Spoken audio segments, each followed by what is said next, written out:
I've been playing outdoors since I was a kid, standing by the front door at around 2 years old, hollering, side, side, side, trying to get my mom to let me go play outside. Now, after 30-plus years working in the outdoor business, I'm dropping insider conversations every week with the brand leaders, guides, marketers, CEOs, and others that make the outdoor industry a trillion-dollar juggernaut that drives product innovation, revenue, and public policy for everything outdoors. I'm Rick Sayes. Welcome to the Outdoor Biz Podcast. Welcome back, everyone, to episode 426 of the Outdoor Biz Podcast with Tom Dempsey, founder and CEO of SylvanSport, and a highly regarded national leader in the outdoor industry for several decades. SylvanSport designs and manufactures innovative recreational vehicles and outdoor gear. In addition to SylvanSport, Dempsey has founded and led several other companies in the outdoor recreation industry and is the founding chairperson of North Carolina Outdoor Recreation Coalition, a nonprofit group that directs and supports the state's outdoor recreation industry office. Welcome to the show, Tom.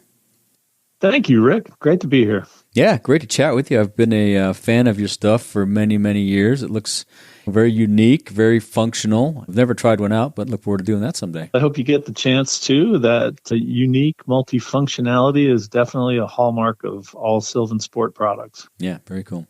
So tell us about your first outdoor experience. What was that like? It depends on what you define as first. I think the first one I can remember when I was maybe 5 years old getting stung by hornets, and that wasn't that great. But no, my earliest positive outdoor experiences that really shaped my life were with Boy Scouts. And I remember one of our scout leaders took a group of us on a multi-night hike on the Appalachian Trail. And we slept under the stars and just, wow. I was bitten and never turned back from that moment. Very cool. Very cool. Did you participate in Scouts for many years? I'm sorry, Rick, could you say that again? Did you participate in Scouts for a lot of years or was it just a couple? No, I was just a couple of years. My oldest brother was an Eagle Scout. And I used scouting a little more selfishly, I hate to admit, but just as a pathway to outdoor experiences. So smart. It was, my friends and I made the best of it. Yeah, very cool. Yeah. So these days, how many times do you get out to camp and hike and all that? It's interesting. From my college days, I always set out to do something at least once per quarter. So it didn't have to be necessarily super ambitious, but it had to be on a regular basis. And to this day, I still try to maintain that. So I try to get out at least once per quarter. I will admit 2023 was a really challenging year. It took a lot of work here and wasn't as much fun as I think for us and many companies in the outdoor space as we hope. But that made it a little more challenging to do so. But yeah, I definitely try to get out regularly. And very fun. Do you still paddle? You're a paddler, I read. I do, yeah. I'm pretty recreational on that. Definitely not hardcore, but still definitely enjoy it. And we have a fleet of boats here at SylvanSport. We kind of have a gear shed that is pretty packed with everything anybody could imagine, and it's open for use for everybody that works here. And so it's not hard to round up a pretty good sized crew and head out on one of our local rivers or even head down towards the coast. And we did some multi-night fishing kayak trips this past year that were a lot of fun. Wow, that sounds very fun. Yeah, I was a river guide for about 4 or 5 years on the Kern River. I never got into kayaking though. Wow. Yeah, that's a great spot too. Yeah, it's super fun. Yeah. So what was your job at Coleman? That was your first outdoor job, I believe, Coleman? Yeah, it was my first job after college. And it's funny, I didn't expect to go to work there, but they had an opening and I found it and it was a great fit. I was a product designer and I started at their division that made pop-up campers. And at the time I remember thinking, this is a product that I would never use. but I embraced the company and the people there were so great. And I learned so much from just such great people on just all fronts of life and work. And it was pretty cool. I got to design some aspects of their products that stayed in production right until that operation closed down. Wow, very cool. Where did your design chops come from? Did you study design in school? I did. I got a degree in industrial design from Auburn University, and that was Tom Dempsey and industrial design were made for each other. It's just like the perfect vocation for me. So I definitely enjoyed that, and have had the good fortune to apply those skills to a lot of different products and a lot of different spaces, almost exclusively, though, over 30 years in the outdoor industry. Yeah, very cool. Yeah. What was it about adventure sports that inspired SylvanSport? It's interesting. So my pathway after Coleman led me to work for Perception Kayaks as their head of design. Mm-hmm. And then that led me, I've always been an entrepreneur even before then. And so that led me to found Liquid Logic Kayaks along with a few other folks. And so I had this experience where my first job at Coleman was in the entry-level RV space with Coleman pop-up campers. Mm-hmm. And then I had spent a good number of years in the kayak space, and it was really clear that RVs and other outdoor pursuits were like two completely disjointed silos. Yeah. And honestly, I started SylvanSport as an opportunity to kind of bring those silos together. And my first graphic from back in 2004 and communicating what would become SylvanSport was just a simple Venn diagram of those two circles and SylvanSport occupying the intersecting space. That worked out pretty well. Super inspiring and smart of you to go that path, because you're right. Back then, my folks had I think it was a 1959 Airstream when we went camping. And those things they're great. They got a lot of people out, but they sure weren't cool. That's a really cool retro camper. Yeah, if you had that today, yeah. I'm sure it'd be quite the spectacle. Right. But yeah, historically, RVing and campgrounds that catered to RVs were seen as being something that a totally different group of folks did when it came from the perspective of mountain bikers and kayakers. And so learning from Coleman how there was this life cycle in the RV from like the pop-up through travel trailers and motorhomes, I was watching that industry. The average age of the buyer was getting a year older with every passing calendar year, right. And that industry wasn't really renewing itself. And I saw SylvanSport as an opportunity to kind of reset the dials on what the entry-level RV should be and make it more interesting and attractive and functional for folks that were more adventure oriented, like paddlers and cyclists and whatnot. Well, you nailed it. It looks cool and it's been working. Tell us about the early days of Sylvan. Is your first product still in the line? It is. So a couple things that are cool. One is it is working now, but I will say that there were many years in the early years where I felt like that classic pioneer who was out in front of the trail ahead of all the settlers. And I didn't want to be the one that was slaughtered and left for dead and have arrows all the in the back. settlers walk over my body. So, But it felt like that. So I think we were a little too far ahead of the curve, but we managed to survive. And in recent years, the market has really come to us, and it's been great. And yes, the Go is still in production, and kind of switching gears to like putting my product designer hat on.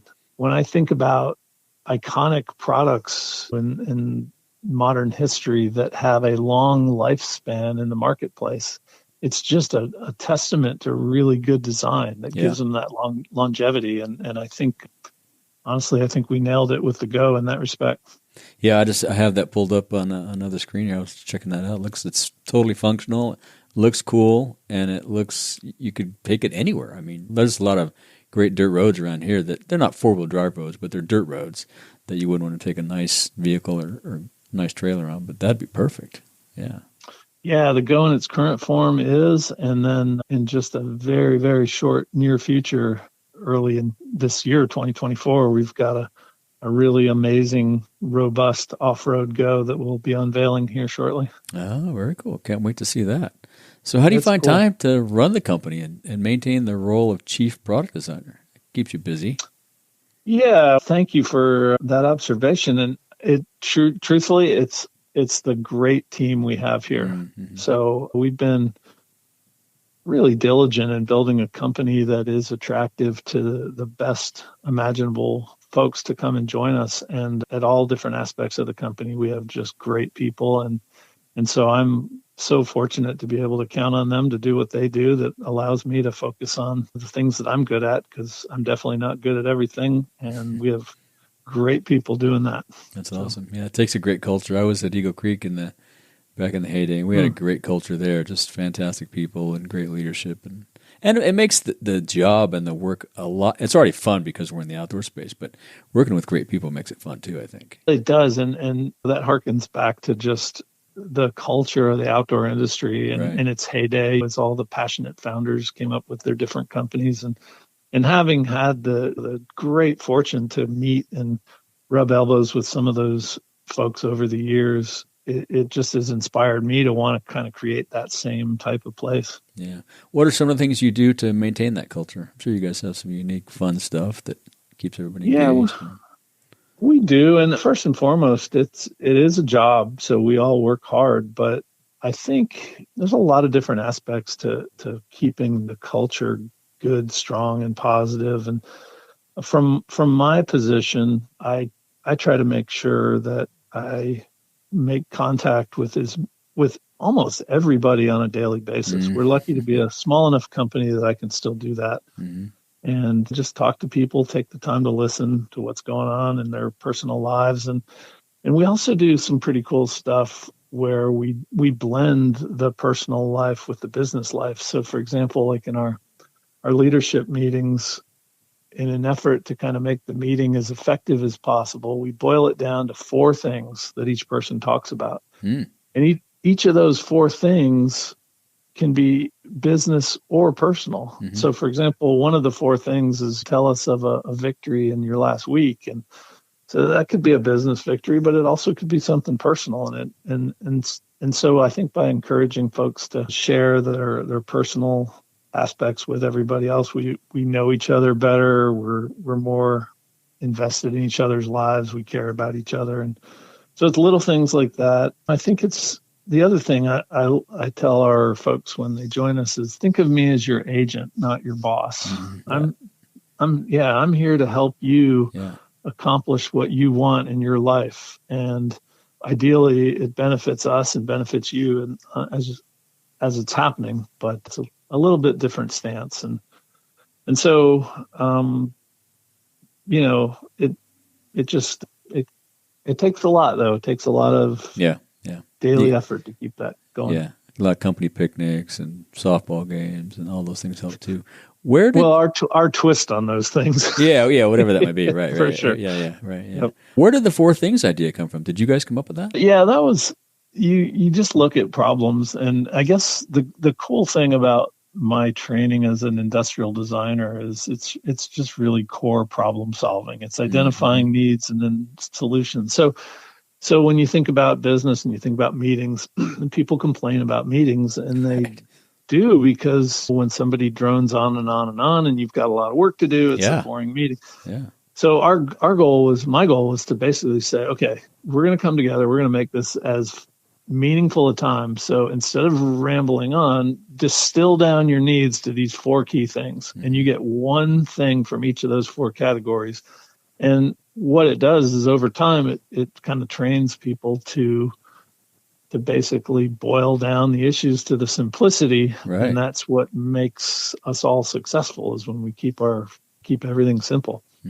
Yeah, stick to the important parts. I don't need to know that you went on a hike was great, but I don't always need to know where you went and what you had for lunch. That's right. Yeah. That's super smart.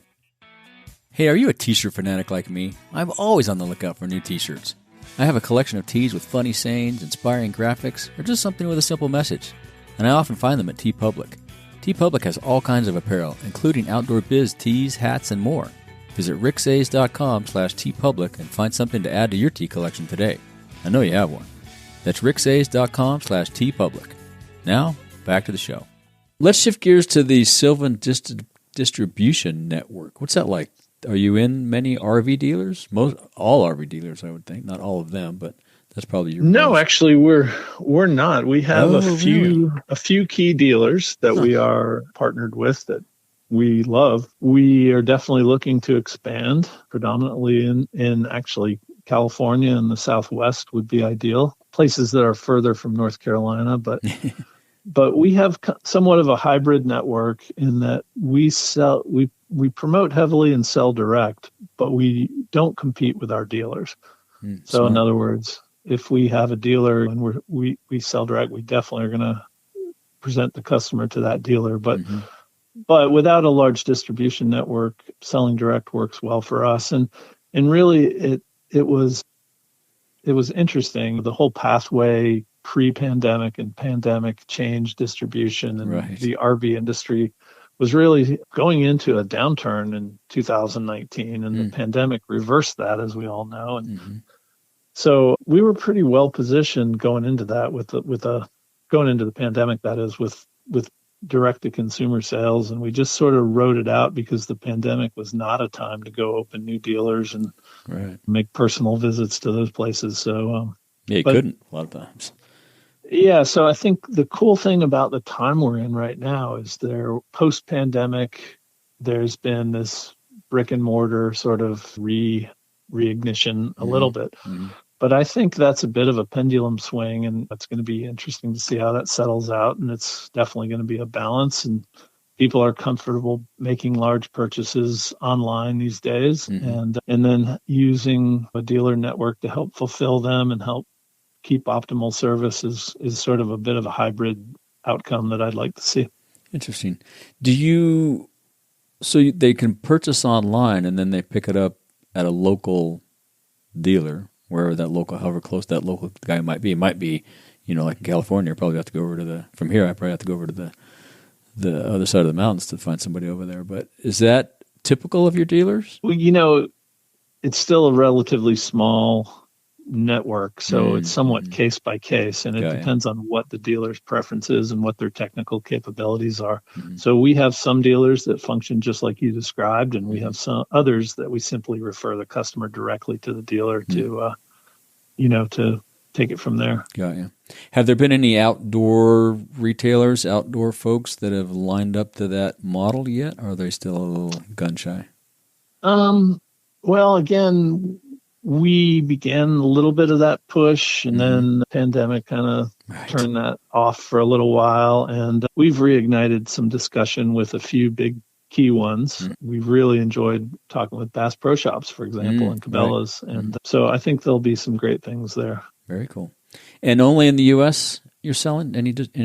Sorry, let me start that again. And all your products are sold in the U.S. Are there any international distributors? We do have international sales. We've got distribution in Germany for Europe. We've got a distributor in Korea, South Korea, and one in Peru.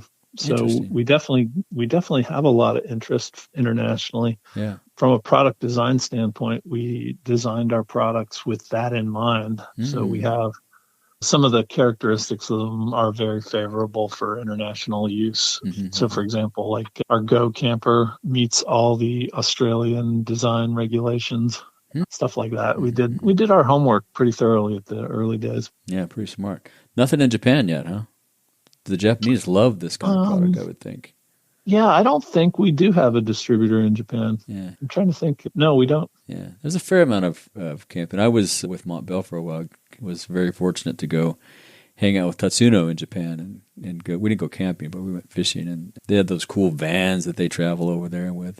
They love this stuff. Yeah.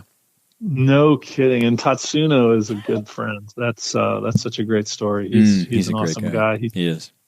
When I was making kayaks, he was one of our best international distributors for both Perception and Liquid Logic. Right, yeah. And he's into everything. He was such a pioneer. Yeah, pretty fun. Yeah. I think his son's running the business now.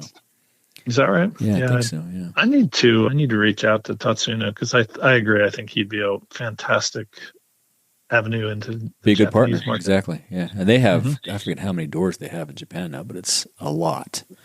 So, yeah, that'd be cool.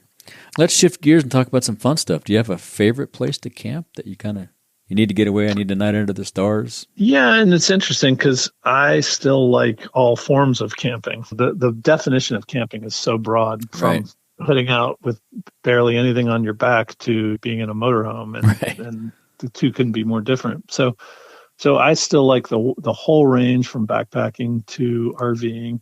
And I'm so lucky to live in a place where I can honestly walk out my back door of my home, which is adjacent to what's called the Mountain Bridge Wilderness here. Oh, wow. And it's about 75 miles of wilderness that stretches all the way to the Georgia border.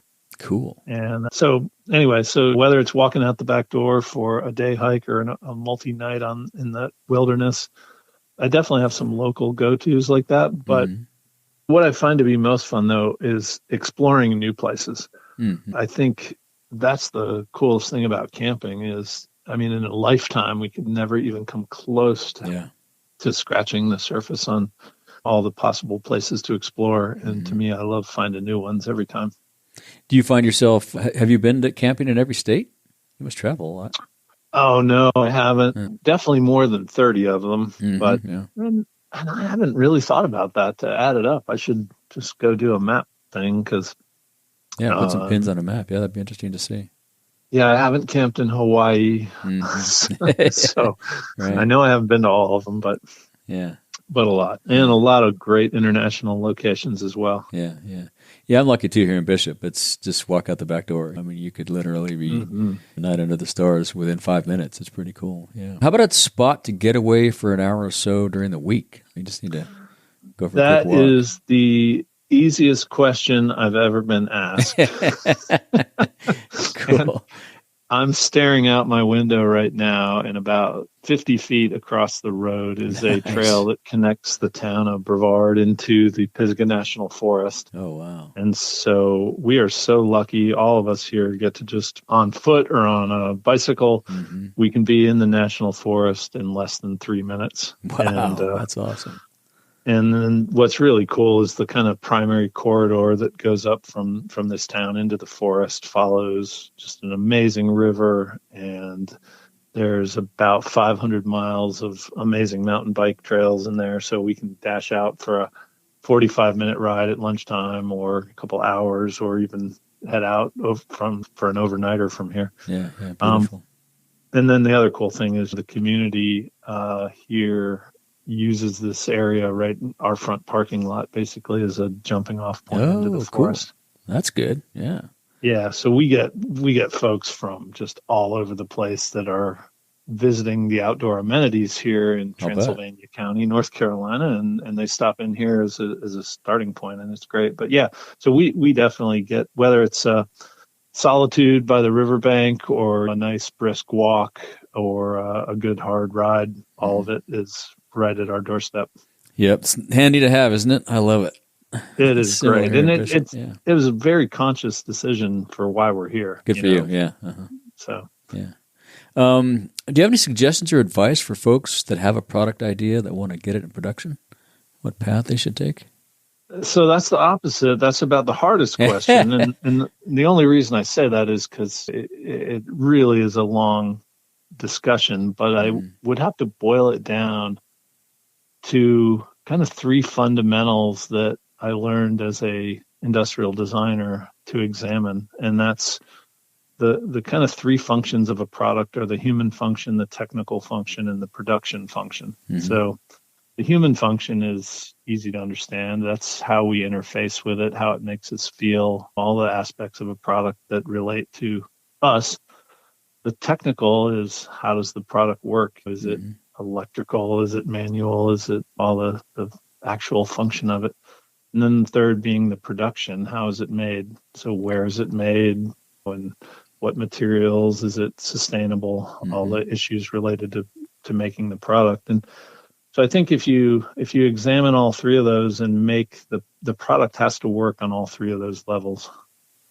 And you have to be viable. Yeah, and you have to find, I mean, as I wrote that question, I thought a little bit about it. I've got a fair amount of experience in the production side, but oftentimes what the product is going to drive the production piece, right? I mean, if it's obviously a piece of apparel or a trailer or a knife, those are very different production. That's true, possible, but I like to flip that equation exactly 180 degrees because I think that's what leads to true creativity. When you, for example, when you say, maybe I want a piece of apparel that is made locally. So how am I going to make it differently? Maybe I'm not making it out of commonly thought of textiles, or I'm using a different process to assemble it. Or so, and those three functions can be values driven for a thoughtful company. So, for example, with us, we've made it one of our fundamental pieces of our equation to try to produce as much as we possibly can within a 100-mile radius of Brevard, North Carolina. So I was just taking a person on a tour of our factory today and pointing out that all these major components of our products, if they're not made in this building, they're made in neighboring towns or fairly nearby places. And that was a conscious decision of ours. And it actually, by making that one of the parameters of our business, it influences how the product is designed and what materials it's made out of. That makes sense, the capabilities you have, yeah. You guys have a lot of great design and production and unique businesses in the Southeast. It's amazing how much of that goes on. It's really It's impressive. true. And we're really lucky that we neighbor the county in South Carolina that houses BMW's largest production facility in the world. Oh, wow. And so there's a massive automotive technology corridor in this area that we get to tap into. Very cool. So speaking of gear, what's your favorite outdoor gear purchase under $100? Oh my gosh, that's a tough question. I'm going to have to be so biased and go with a SylvanSport Waylight. There you go. No, that's perfect. I would expect that. Yep, that's good. I'll have to check that out. That's pretty cool. That's awesome. They're indispensable. I'll look into that. Yeah, I saw it online. I haven't looked at it yet, but I'll check it out. I'm sure you read a lot. Do you have any favorite books?